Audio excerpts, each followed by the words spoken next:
Hello and welcome back. In this lesson, we are going to talk about Azure Policy Service and how you can create, assign, and manage policies using Azure Policy Service.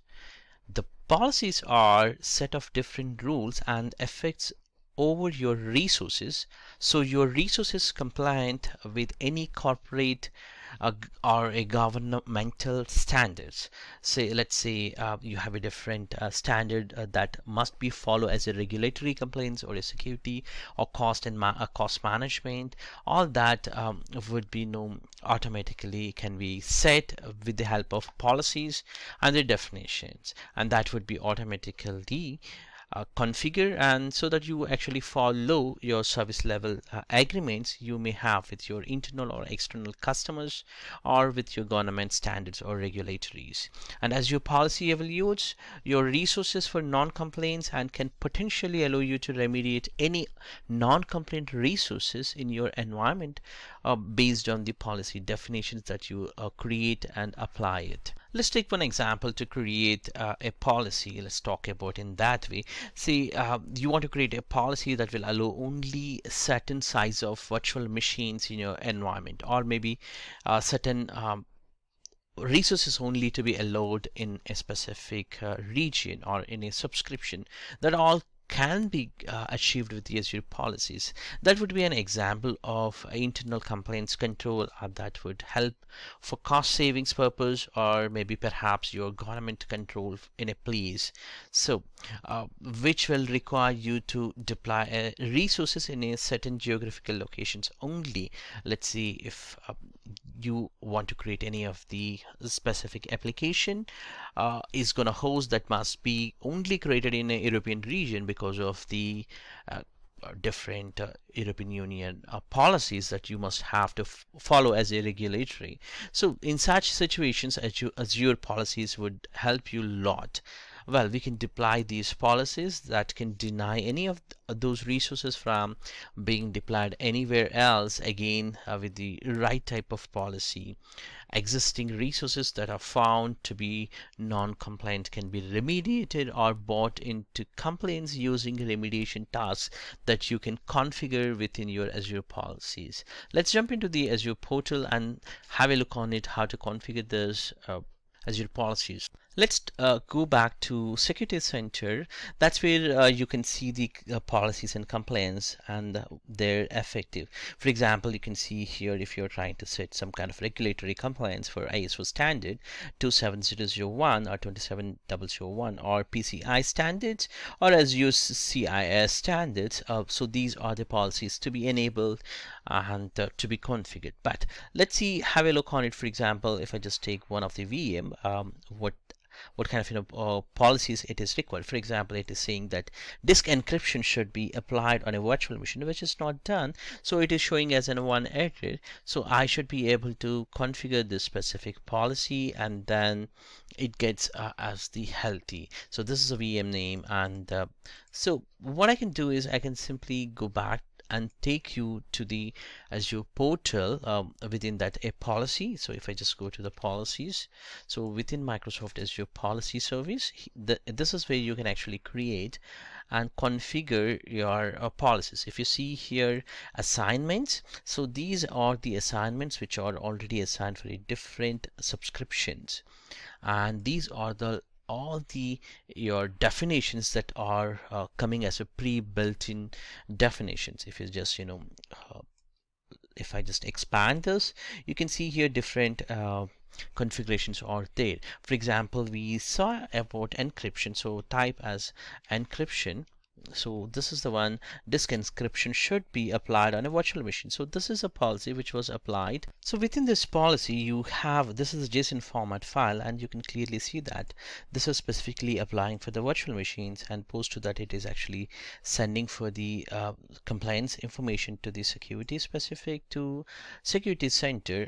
That's where it's gonna categorized as a Security Center.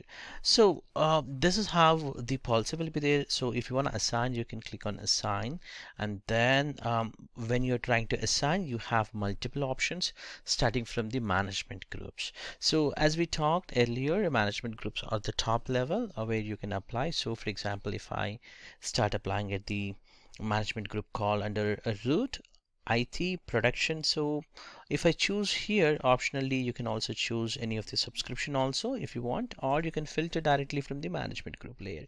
So I'm gonna use here management group level, and I'm choosing as the production IT must be selected as the disk must be encrypted. So I'll simply select that selection, and if I want to exclude, I can exclude any of the specific scopes, but I don't want to do it anything. But you have if you want to know, like you can here choose any of the specific scopes. You can put that exceptions so that it's not going to apply on that. Now the basic policy is it's going to disk encryption should be applied on a virtual machine, and the policy is enable state and assigned by myself, and click on next. That actually talks about the parameters. So the parameter is audit if not exist, which talks about your either your enable or disable of the execution of this policy. And next one would be the remediation. If you want to create a remediation policy, what would happen is for your existing machines, it's gonna automatically creating a specific policy that would automatically remediate for the managed identity specific location you can give, so that if any machine got created without disk encryption, that in this specific region or the location, it gets automatically encrypted. So that's about the remediation part. And once you review all this information, you can simply uh, click on next to create. So this would create in a minute that specific policy. So now the policy has been created, and this takes approximately 30 minutes to take effect on existing machines. But what if you are trying to create, but unfortunately if you see there is no subscription, so I wanted to move one subscription here.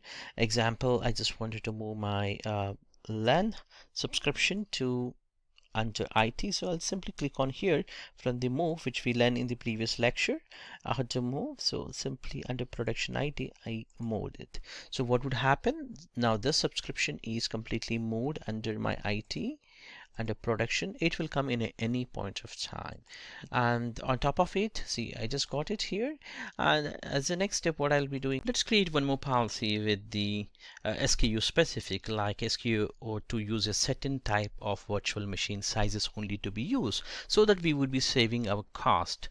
So I'll just click on that SKU. So you have under policies, a lot of policies. So out of that, I search for the SKU, and here I can see here the policies. This is a JSON file. It's evaluating list of known SKUs, and that's a parameter which we are gonna uh, give as the input when we assign this policy. So I'll just click on here assign.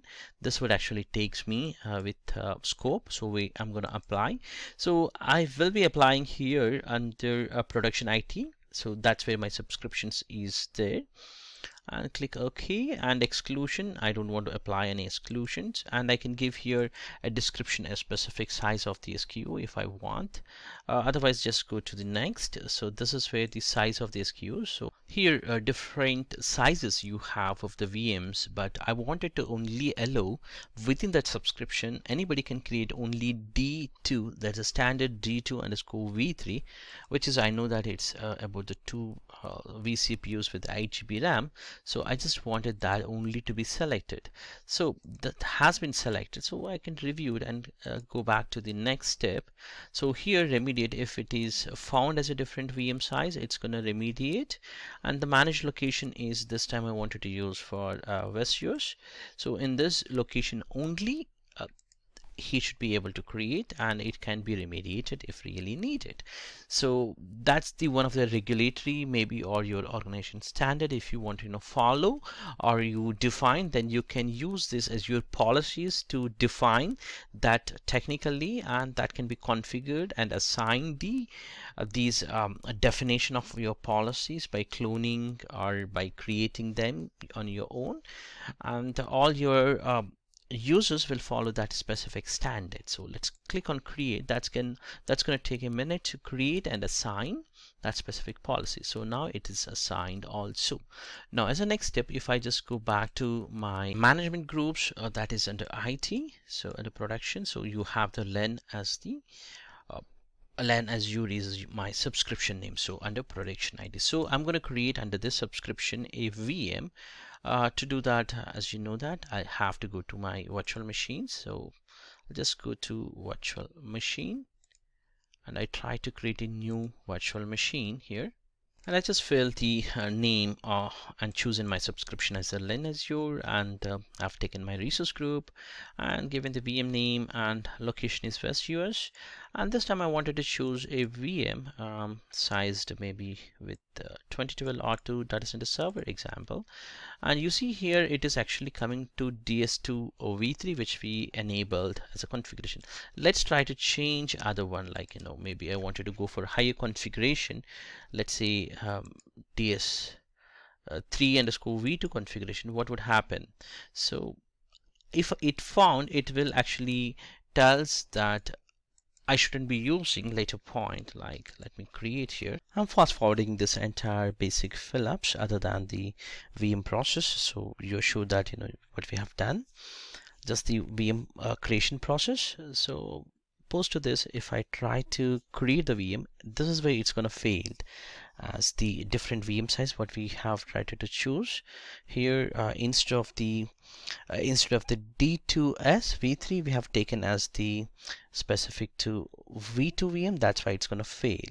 So in this process, let's see, deployment process will fail when it is actually trying to create the VM process, and you have to go and create a proper VM size, otherwise it's not going to allow you to create. So this way you would save the entire cost for your building.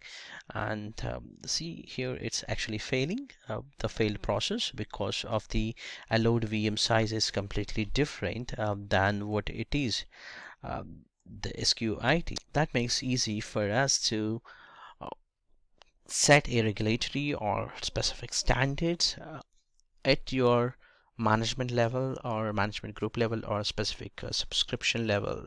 I hope this entire lecture is useful for you. Thank you for watching this.